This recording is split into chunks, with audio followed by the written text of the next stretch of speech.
De Montréal, Yorana Lolo. Yorana Titouan. Nous sommes maintenant entre les deux tours de la présidentielle. J'avais une pensée pour François Hollande qui doit commencer à faire ses cartons à l'Élysée. Tu imagines? Oui, j'imagine très bien le compte à rebours dans la tête de François Hollande qui, depuis l'annonce qu'il ne se présenterait pas pour un nouveau quinquennat, doit effectivement compter les jours. Il doit être content déjà d'en finir avec le Hollande bashing, ses attaques permanentes sur Internet où rien ne lui est épargné, ses ratés, les mots bafouillés extraits de ses discours, son absence de charisme, son attitude molle à l'international. Bref, tout était prétexte à le ridiculiser. Et d'ailleurs, le dernier épisode date d'hier, puisque le compte Twitter Libé dans le rétro publie à la une du journal Libération avec la photo de Hollande pleine page et cette citation « À moi de convaincre les électeurs du Front National ». Aussitôt, déferlement de commentaires dans le genre « Il n'a rien foutu pendant 5 ans, qu'est-ce qui vient encore ramener sa fraise ?» Et paf, prends ça François, sauf que Hollande ne parle pas de ce qui vient de se passer au premier tour ce week-end.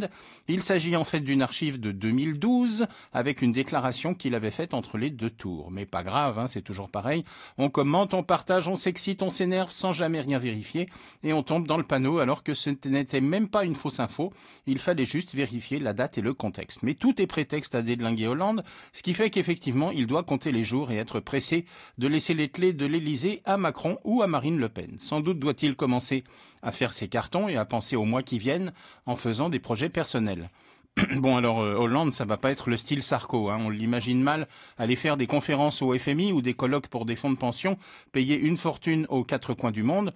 Hollande, ce sera plutôt le style d'être l'invité d'honneur dans une foire à la saucisse en Corrèze ou devenir le parrain d'un refuge pour animaux, d'une écluse ou d'un bateau, en lui laissant le privilège de lancer une bouteille sur la coque avec évidemment le risque d'un loupé qui ne porte pas bonheur dans le domaine naval.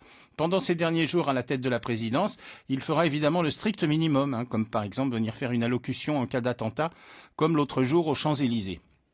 Comme Barack Obama, il va sûrement vouloir se payer des vacances, mais là aussi ce sera un autre style, pas de kitesurf aux îles Vierges avec Richard Branson, mais peut-être de la marche à pied sur le Mont Ventoux avec Cyril Lignac.